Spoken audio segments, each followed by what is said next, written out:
Hello everyone, Laurie here, giving you well, not such a live update, a bit of an update on Curse of Strahd.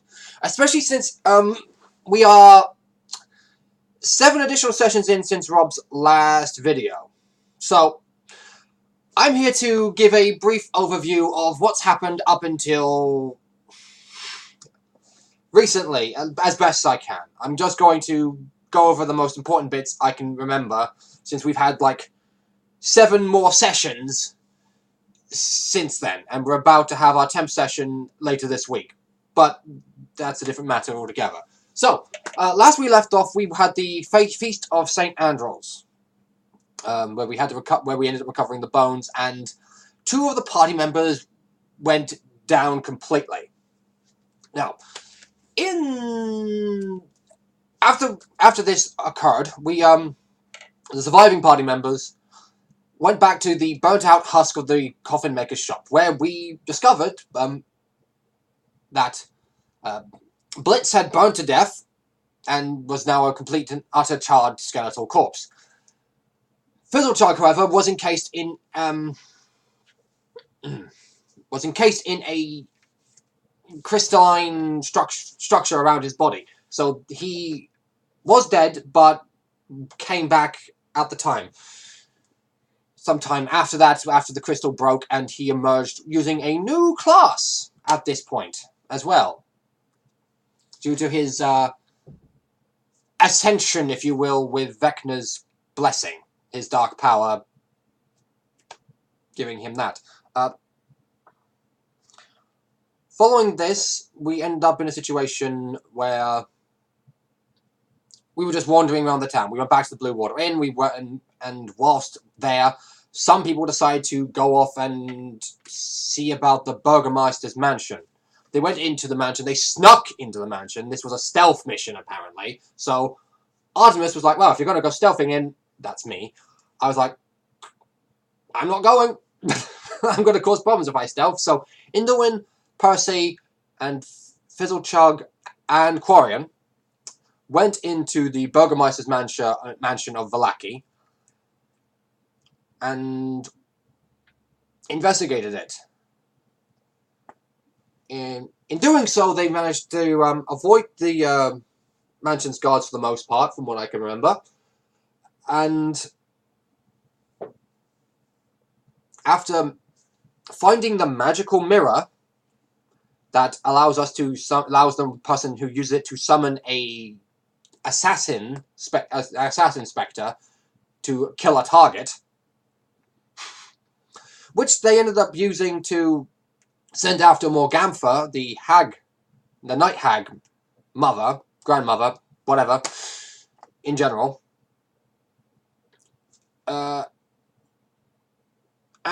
Yeah, so they did that, and then they found the Burgermeister's son, who wasn't on best terms with his dad and was a wizard, and they did set off his glyph of warding that was there. That almost killed a few people. So they met him. They did the mirror. Used the mirror to send a assassin after Morgantha. Fizzlechug had a conversation with the Burgermeister's son because he was a wizard. And Fizzlechug has a spell book where he could put spells into, so they were sharing what spells they had with each other. After this, Fizzlechug decided to, on the way out, set fire to the mansion. But he didn't stop there. He decided, whilst the others came to get me so we could head outside to go speak with the Dusk Elves and the Vishtani outside of town,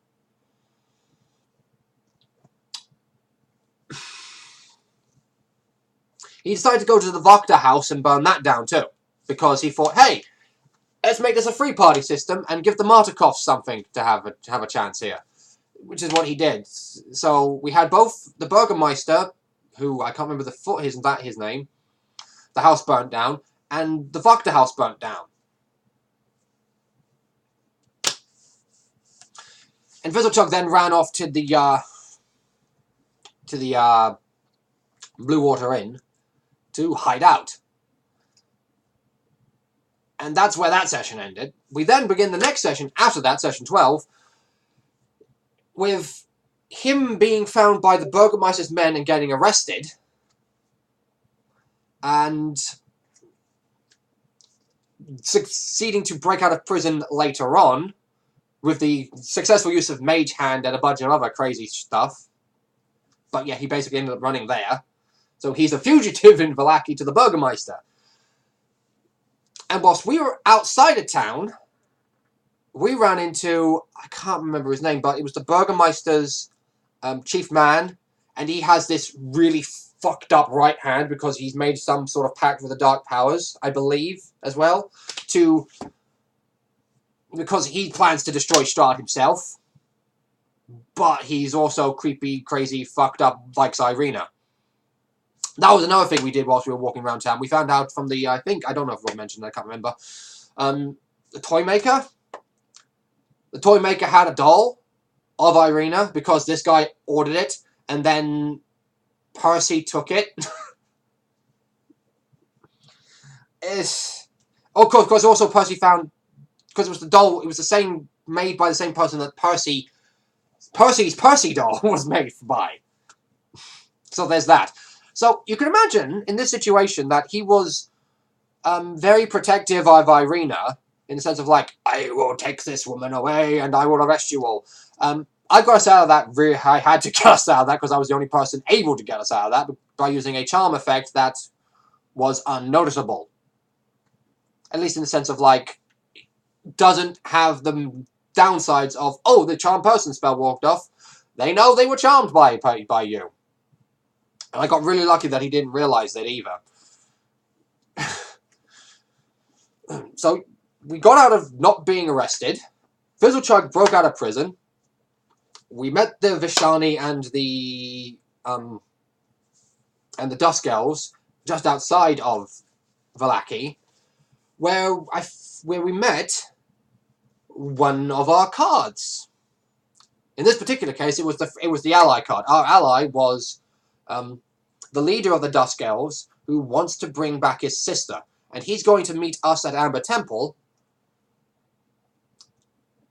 At least that's what he says, because he knows that's where he can find information to get his sister back, because his sister was killed so that she wouldn't marry Strahd, because I don't know if she was meant to be a reincarnation of Tatiana again, or if it was just he really liked her,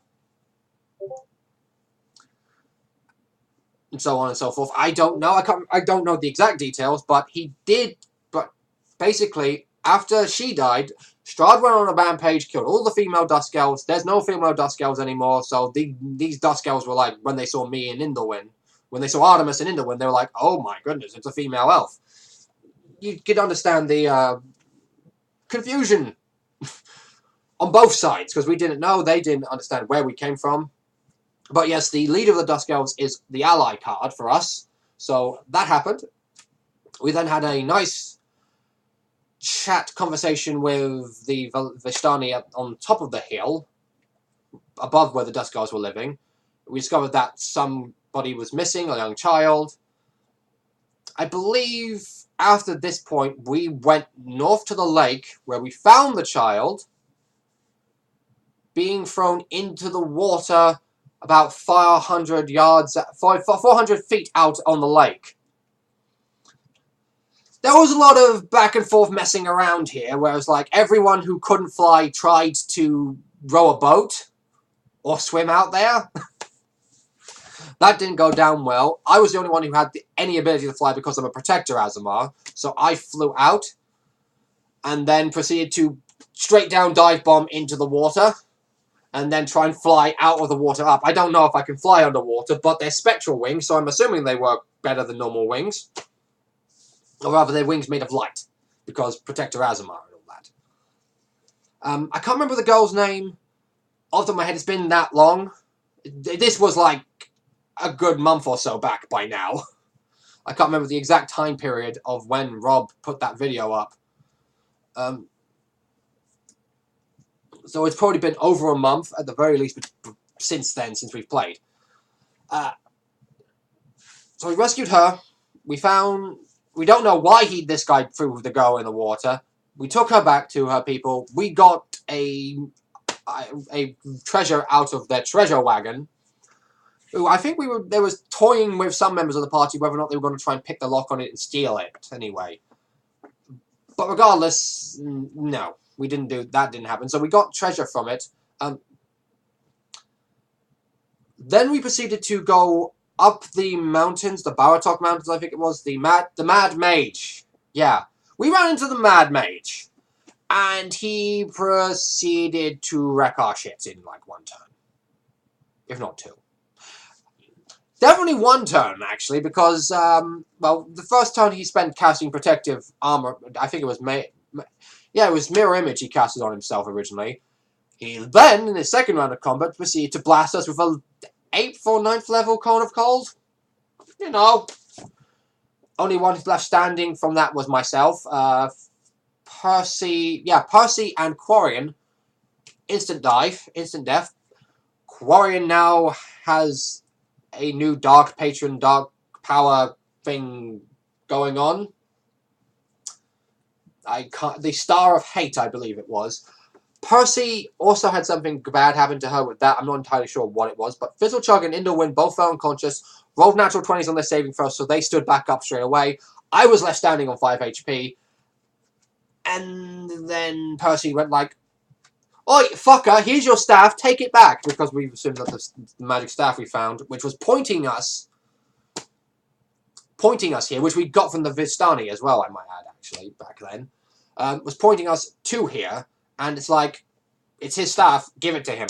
Well, that's what I wanted us to do in the first place. But nope, let's just fucking... We went to a situation of, we're fighting him, apparently. After giving his staff back, the Mad Mage somewhat returned to his senses and was revealed to be... Mordenkainen, or Mordenkainen, however you wish to pronounce it. I believe it's meant to be Mordenkainen now. Or is it Mordenkainen? I don't know how it's pronounced. I've always pronounced it Mordenkainen because it looks like Mordenkainen, but whatever. So, we found that out, and he proceeded to be, well, you know Mordenkainen, he's how he is. So, a lot of people didn't like the way he was acting because, oh, he was being a dick, but yeah, it's Mordenkainen. He's meant to be like that. He's always been a bit weird and whiffy because he's a fucking super powerful wizard. He's one of the Circle of 8. He's one of the original fucking members of the Circle of 8 and the most powerful one of the most powerful wizards in the entire multiverse of D&D. He revealed that Strahd had defeated him before. He'd put a mind blank spell on himself to try and stop Strahd from being able to scry on him. And he went completely batshit crazy because he didn't have his staff, he didn't have his spell book, and yeah. There's that. He let us sleep in his mansion, the Mordenkainen's magnificent mansion of Mordenkainen, for one night, so that the hags would not get us that night. I believe after this, we actually... Yeah, that was the end of that session. We then, in the beginning of session 13, we had a... Somewhere between session 12 and session 13, I think, we had a prequel thing with a bunch of separate characters. Yeah, we had a bunch of prequel session with a bunch of separate characters that went after the Night Hags. That were kids that were taken in by the Night Hags. I won't go into details on that because that's a whole different story in itself. But as we did that prequel so that when we went to fight the Night Hags next, because that was our next point of call to get that done because it was just pissing us off. We actually had very little problem with the Hags. I was initially very worried about it. I will say that, because it was 3 Night Hags.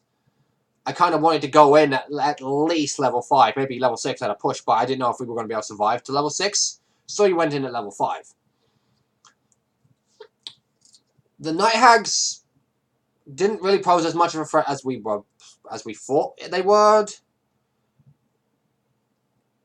ended up killing Morgantha in maybe 2 to 3 rounds just because the action economy was in our favor, especially with the assassin showing up at the beginning of that fight and just dumping all the ambush and assassinate sneak attack on her, along with the poison damage. She died in like 2 to 3 rounds. And this was also where we discovered Blitz was alive and was using a class and was now back alive, but he's a skeleton still, so he's using Disguise Self to appear not as a skeleton, but his class has changed. He's no longer a sorcerer. Now, I know there's going to be people who will be like, oh, you shouldn't be using this, it's from here. But, yeah, me and Rob took a class that was on the D&D wiki. Yeah, so I know this on here. This stuff is usually 90% broken and should never be touched, never used. Yada yada yada. Blah blah blah. I know I've seen stuff on there that is just completely and utterly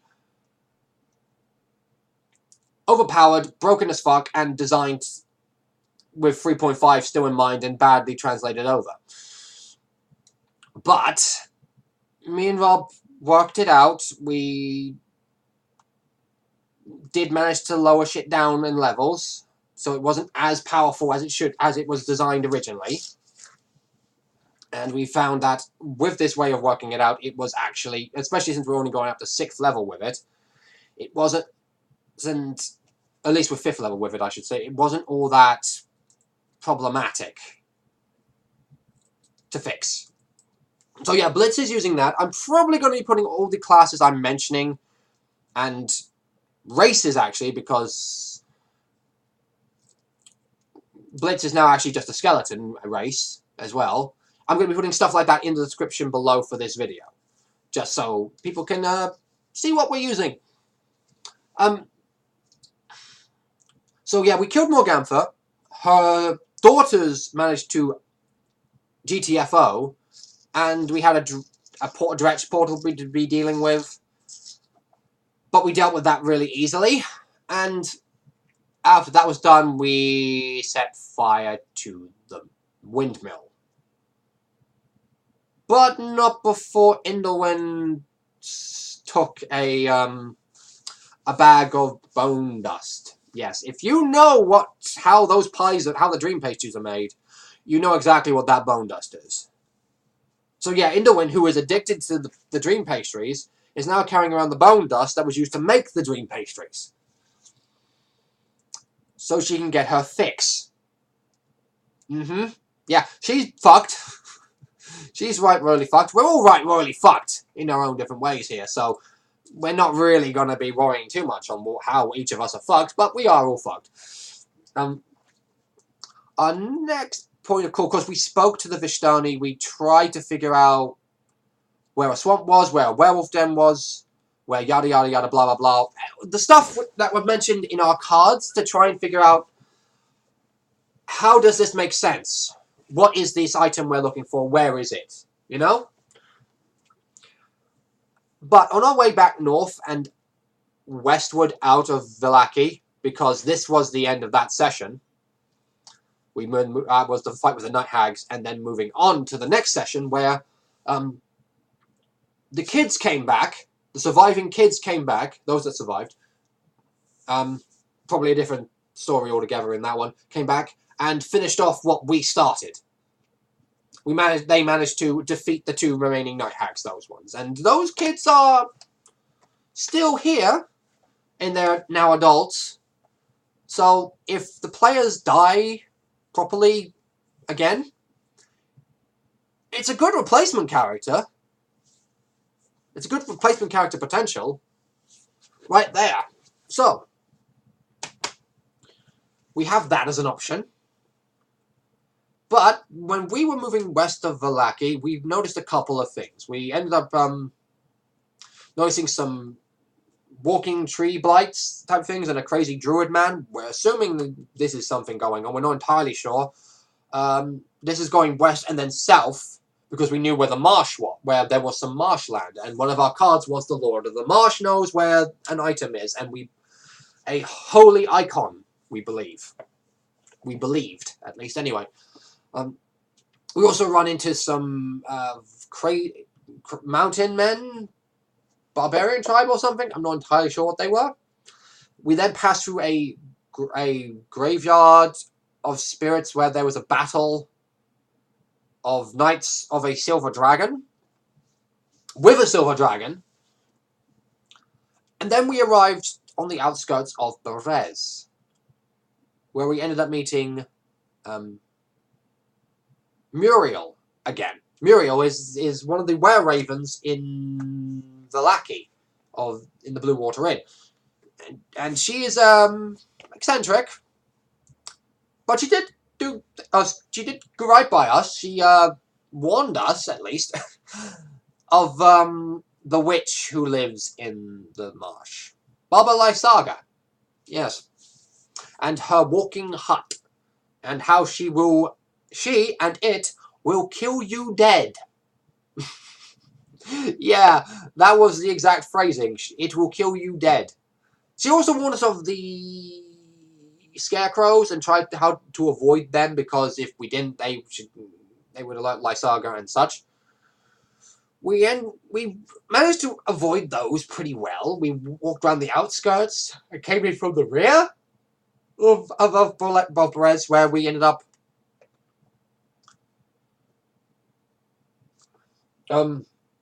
managing to find a statue of a woman that, by Irina's definition, well, by the GM's definition, looked very much like Irina.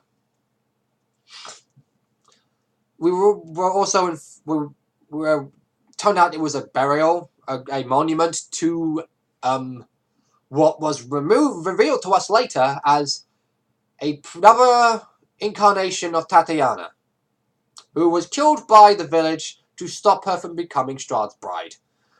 Strahd then got angry about this and basically flooded the entire village, destroying it.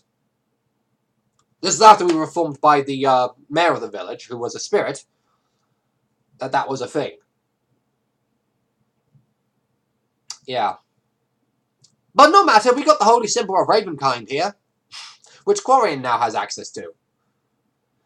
It was a situation of, like, can only be equipped, oh, I completely forgot something. After defeating the hags. This is why this was actually taking longer. This is why taking here to get longer. I'll get back to this. I'll get back to the bit here, but before anything else happened here, this is something I almost completely forgot about. After defeating the hags, Strahd gave us an invite to his castle, and we had no way of refusing this. So we were brought to his castle, and we were we were looking around the outside of the castle, you know, just getting used to it. And then we went inside. There was nothing really much outside that we found, apart from, like, potentially another way into the crypts, and not many people could actually get in there. But we did end up we went inside, and we were met by Rahadin once more. Oh boy. And he took us to the dining room, where we had a nice little chat and dinner with Strahd. Strahd then proceeded to hand us the GM proceeded to hand us a piece of paper, which was supposedly in an envelope before us, which Strahd had done. We were to look at it, and then decide, based upon the conversation we had, because Strahd is stated as looking for a successor. He said himself that he's looking for someone to succeed him and to and also people to help him convince Irina that he should be her bride, because she's Tatiana. So that was the situation. So we were handed this envelope with a paper in it that told us what we needed to do to show our loyalty. We had 2 glasses in front of us of wine. One red, one white. And every person's paper was different. As far as we can tell. It may have been different. It may have all been the same. But we were to drink the color of the wine that would either make us agree to these terms or declare ourselves as an enemy. So yeah,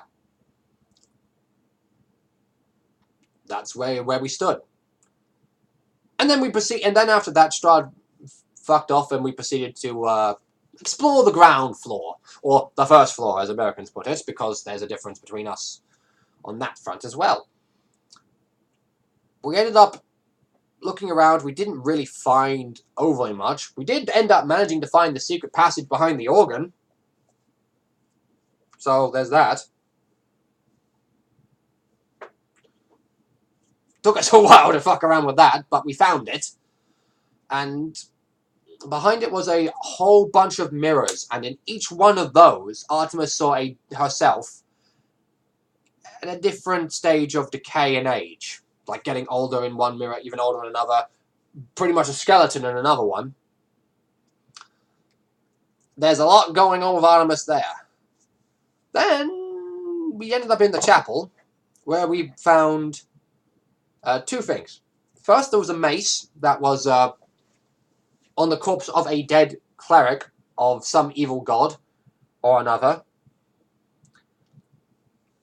And on the chapel's altar was the icon of Ravenloft, which I'm now attuned to, which has its own nice little features and can only be used by someone who's good aligned. So, yeah, there's that. Not entirely sure how long all of us are going to stay good aligned for. But we did Strahd's Castle.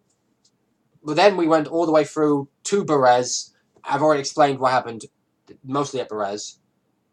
So yeah, we have the holy symbol of Ravenkind from Berez now. And then we ended up messing around Barbalai Saga's goat pen. Because Percy started fucking with the skulls. And according to Rob in the book, doing that sets off a warning to Barbalai Saga. Yeah. Oh yeah, that was what Percy's dark gift was. Percy can now turn into a swarm of insects and fly. Also as a construct, that is an insect swarm. Because we hit 6th level here. And that's where that session ended. The next session after that, we proceeded to try and leave Berez. Didn't go overly well, as Barbalai Saga was fully aware of us and put us in a fucking illusion, and we almost ran into her fucking hut in the middle of the road.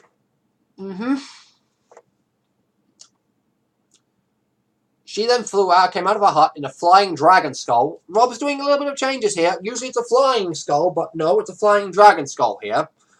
Anyone who's played Curse of Strahd will know what this dragon skull probably is, and how it relates to the story. But Barbalai Saga pretty much threatened us and said, "You're not leaving here with that icon. With that holy symbol, you shall give it to me if you wish to leave. Also, I smell the stench of ravens on you. You will tell me where the rare ravens are." And because I didn't want to die, because she will kill you dead and that hut will kill you dead, I panicked and told her exactly where ravens were. Yeah. Artemis did that because she didn't want anyone else to die right now. And coming back to get the holy symbol would be something we could do at a later point. However, whilst this conversation was going on, Percy and Indolwyn snuck in. Into the hut.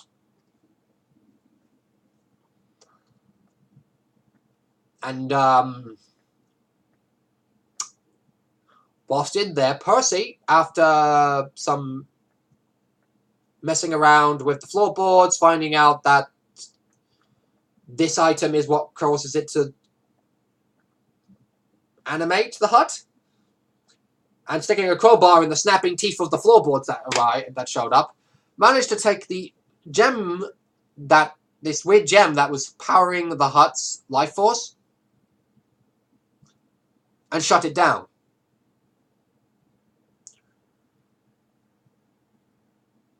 So Baba Lysaga here got pissed at us. We started to get into a fight with her. And once again, we wrecked her shit. Because we put her in a situation where she couldn't cast any spells. Indolwyn blinded her.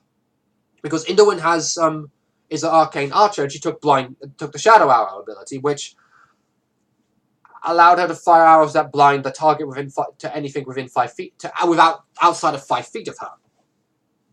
So not only could she not see us to cast at us, because most spells require a line of sight, but I also managed to grapple her out of her bone, out of the skull, and throw her to the ground. Or at least attempt to throw her to the ground. She just turned to an insect swarm about halfway down before she hit the ground. And then Percy proceeded to acid flask her and drop that, so she started falling again. So, yeah, we put her in a situation where 1 to 2 rounds, we just destroyed her because most of us have ranged spell attacks or ranged abilities, and Indolwyn has the sharpshooter feat. So the 3/4 cover from being in that bone skull meant nothing. Meant nothing to her. So, despite my fear, and I guess the fear would have been more pronounced if she had rolled higher on the initiative and the hut was active. And also the fact we didn't have to deal with the scarecrows, because breaking the ravens out of Baba Lysaga's cages meant that them and Amy would go deal with the scarecrows as they tried to stop us. But they couldn't stop us because they were being dealt with by the ravens. So Baba Lysaga's dead. We recovered the holy symbol of Ravenkind. We also got some other loots in the hut, which, along with some scrolls and potions, I believe, and a little bit of gold, maybe, I think, as well. But the major point, this will be making another appearance a bit later, was the fact that we found Mordenkainen's spell book.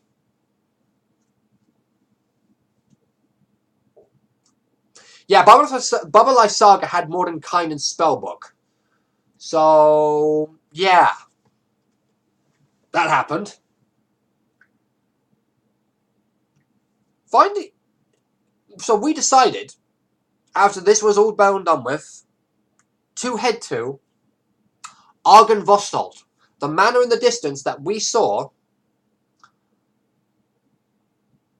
coming from there, a spectral form of a silver dragon.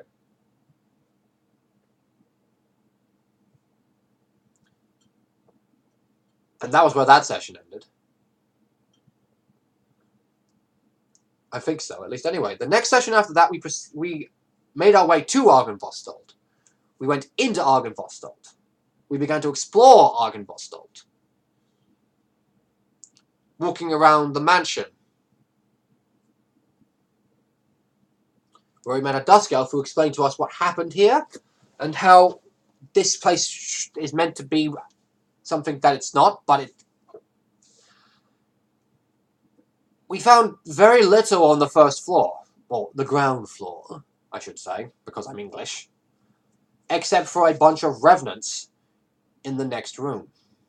In the chapel room, actually. We avoided tangling with giant spiders because there was, like, literally no point.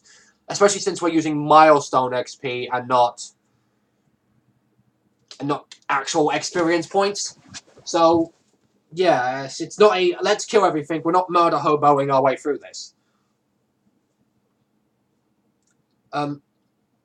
With that, with the revenants we fought,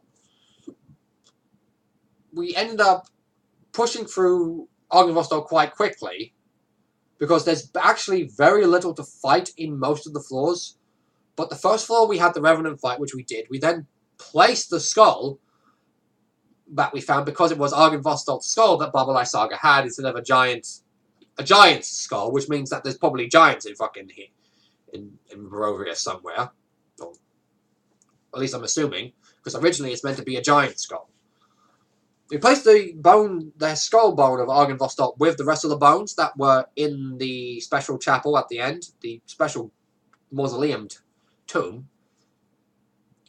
And the dragon proceeded to tell us that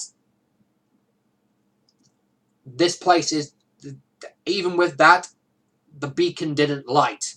So Rob changed a few things out here to make us get the story of Argynvostold far better.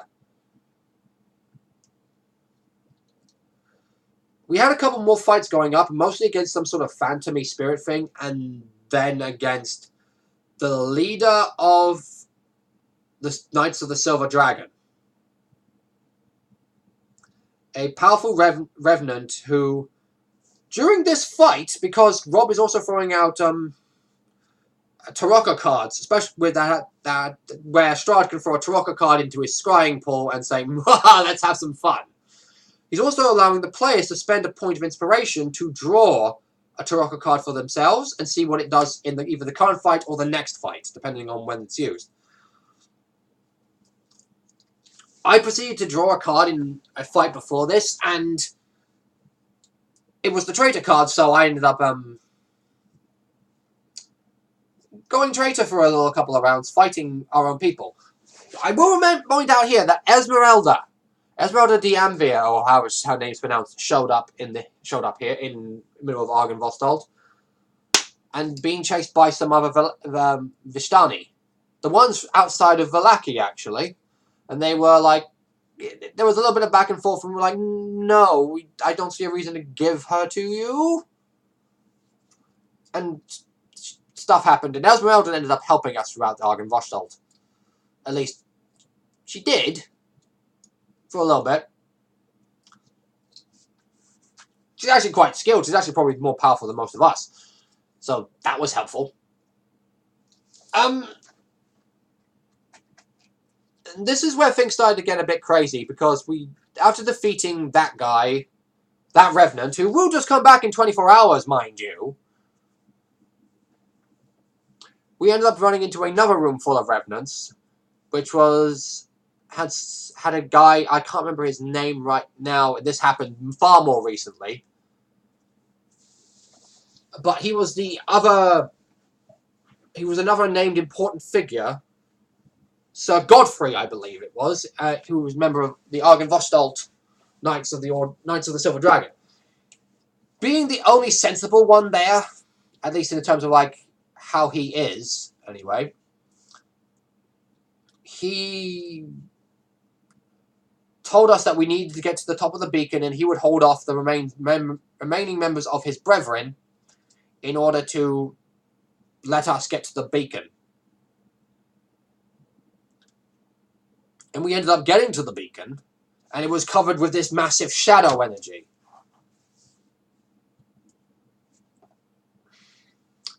I took the greatsword that I acquired from the Lord of the Knights of the Silver Dragon, and slammed it into the shadow energy, and this shadow energy then proceeded to try and claw its way up my body and do that, choke me.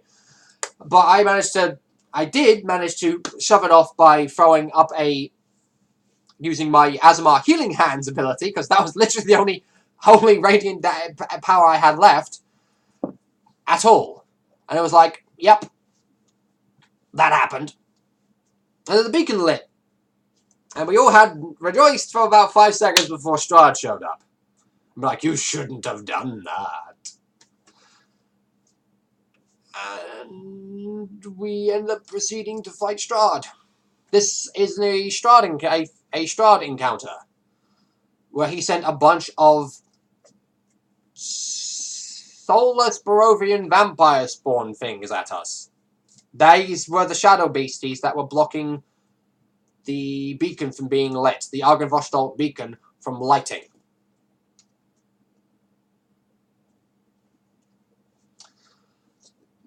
This is where things started to take a turn.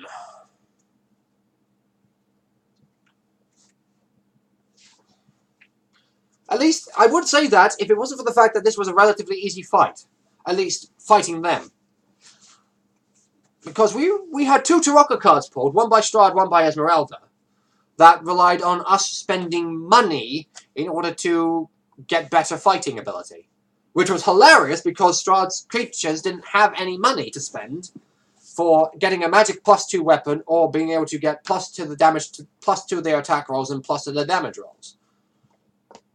So that was a really interesting double set of draws, pair of draws there, and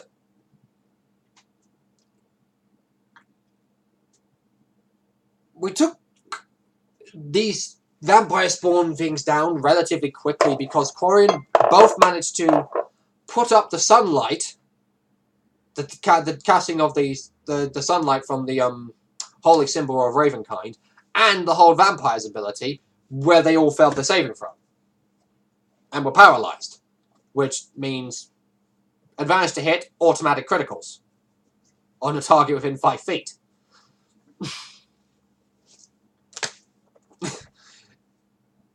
It's just, yeah.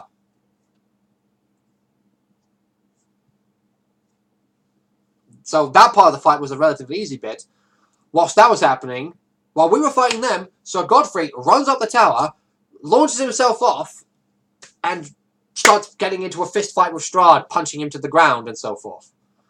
They were having their own brutal anime fight there, and Esmeralda proceeds to jump over the edge of the tower with a grappling hook and rappel herself down.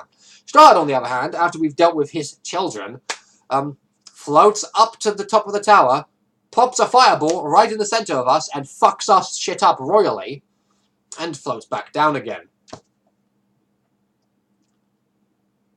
I almost died in this fight, because I proceeded to jump off the edge, and,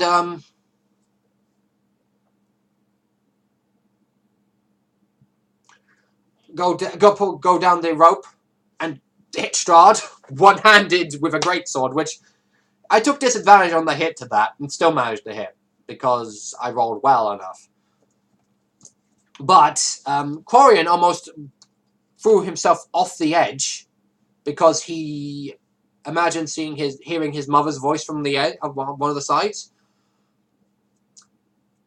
And then I almost fell off, because Strahd went, whoop, controlled winds to knock the grappling hook out, and I went like just to try and grab hold of the edge of the barrier, edge of the tower. Sorry, I probably would have struggled even getting back up if it wasn't for Indolwyn using Druidcraft, because she took Druidcraft as her cantrip for being an arcane archer, and for a wood elf that makes sense.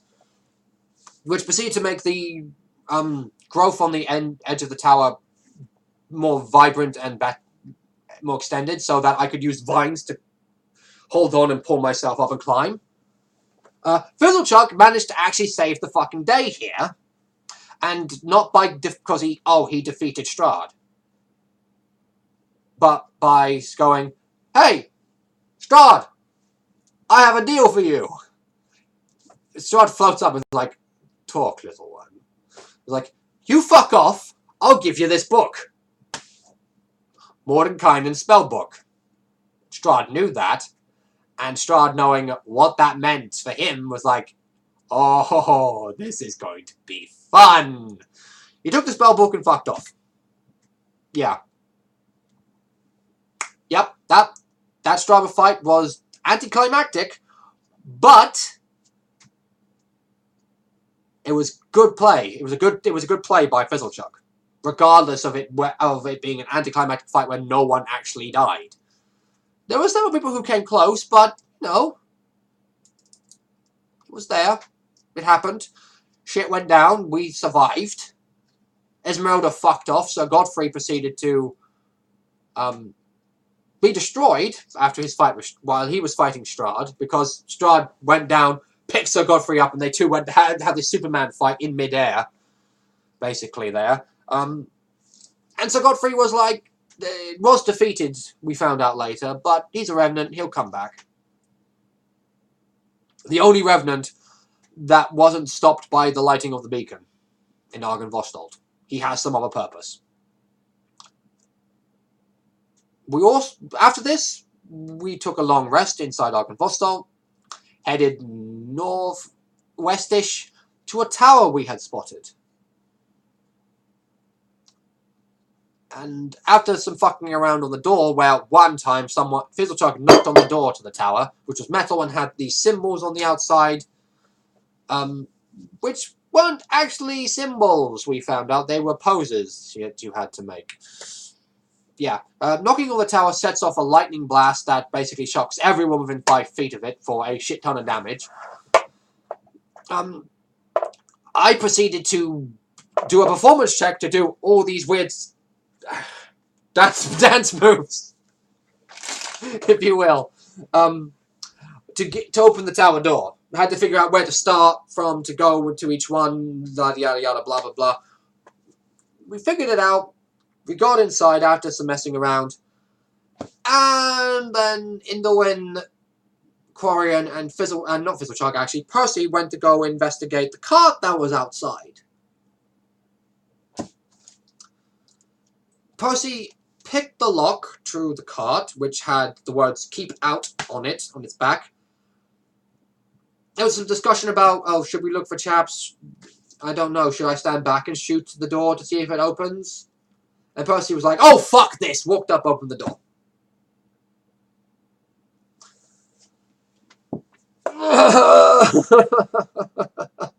Oh boy! This is where shit got real. This is where shit got real. There was 101 alchemist fire bottles in that. And they went up from opening the door because you're supposed to go through the bottom. There's a trapdoor in the bottom of the wagon. So there was a conflagration that went out 30 feet into the open door of the tower.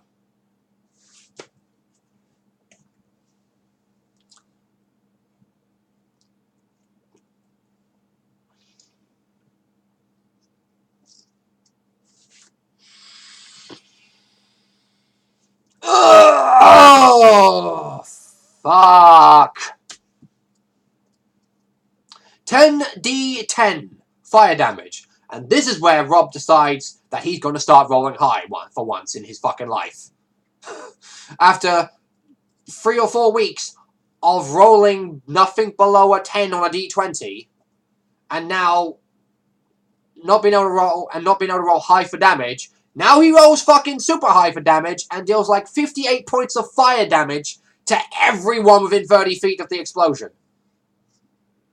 Which, by the way, is doubled for both Quarian and Fizzlechug.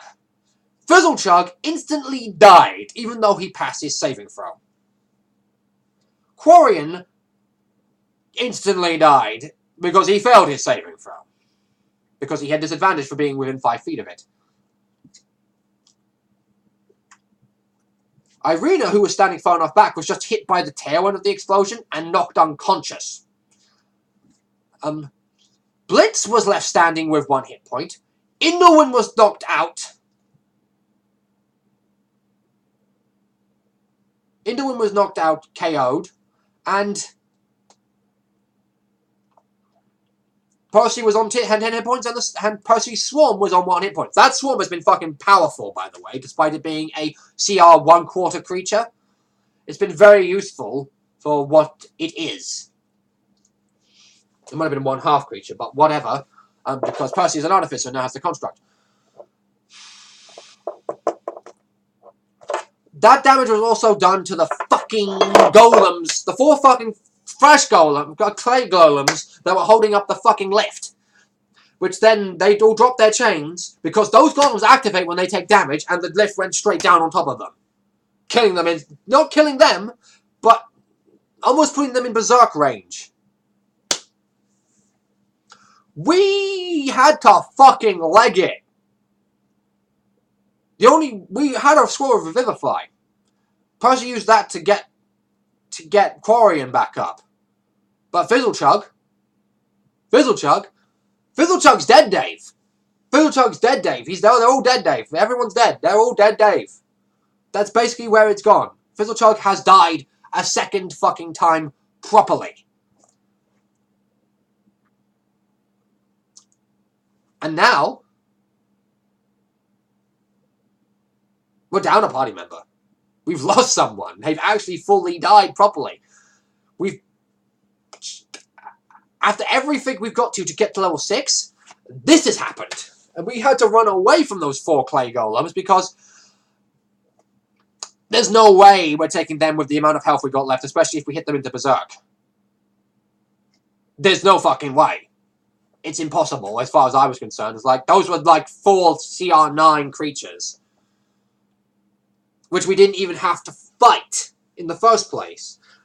But no, we ended up that happening. We all got a level of exhaustion from running the fuck away. We've had to take a short rest to try and even sort ourselves out. And then Fizzlechug comes back as a fucking ghost. Yeah, that's right. Lingering Soul, by Matthew Mercer. That's what Fizzlechug is now using, because Fizzlechug's changed classes again! In the space of 7 sessions, Fizzlechug has changed classes twice. So yeah. Link to that in the description below while we're at it. This is when then we headed back to the tower to see if the golems were still there, or if they'd fucked off, or if they'd reset, or whatever. To find Esmeralda standing at the remains of her cart and being like, "Ah! I see you return. Have you gone fucked up my shit?" Basically. She's now become the target of Strahd because she decided to fucking try and fight him. And she was looking for, she was looking for and informed us that this was Von Richten's base of operations, his tower, which he has not been using for a while apparently, but she has.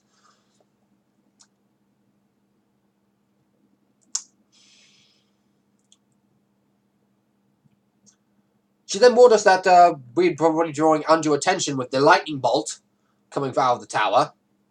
And she fucked off before the werewolves arrived. One of the 2 leaders of the werewolves, actually. The ones that led the hunters in their prequel, the werewolf hunt, to Barovia, which were Jakar, Ricard, and Quarian. Oh yes, that's right! Ricard was killed by the fire explosion as well. He was instantly incinerated. Nothing left but a pair of boots. Yep, so Ricard's actually full-on dead. His player also dropped out, so, you know, it was a situation of like, well, what are we going to do with him? And he's been hanging around with us still. I've been playing his character because it was just, we needed the numbers we were going with here. It's like, okay, well, we have his character sheet. He's possibly a jump-in if someone wants to. We might as well keep him played. But no, now he's dead.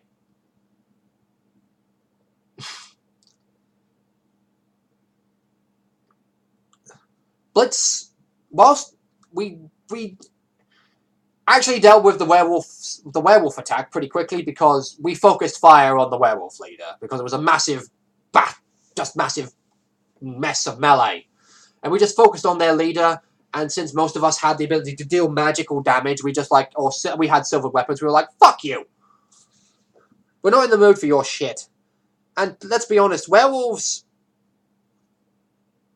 at our level aren't overly scary when you can actually beat them in initiative and just pump out a shit ton of damage.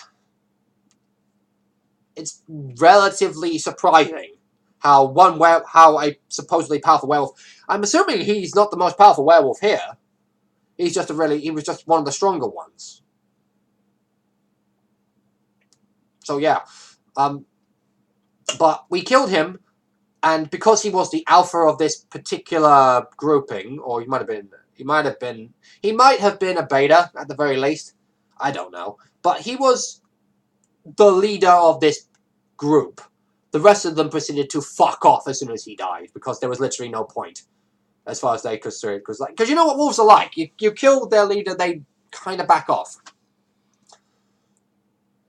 We then knowing that one of the artifacts we're looking for is there, in the werewolf den,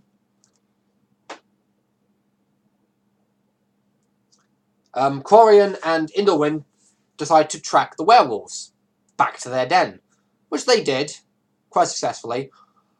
I then was burying Fizzlechug's body and performing a ceremony rite so he would not rise from the dead for the next 7 days as a being through necromantic means.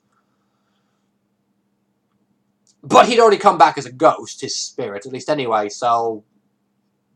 And he's haunting us, being like, you fucking bastards! Kind of deal. Lord Fizzlechug II has officially expired, but his soul is still there. And I think he's like a wraith or a poltergeist.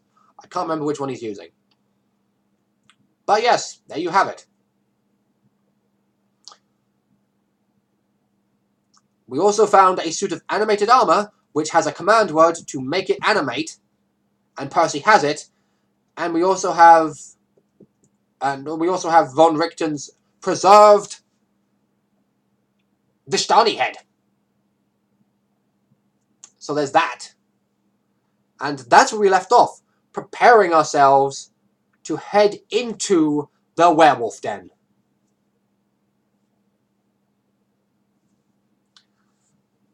Well, that's the best updates I'm going to be able to give, and that still, even with me trying to shorten it down as best as I can, was still almost a whole fucking hour of me just talking and talking.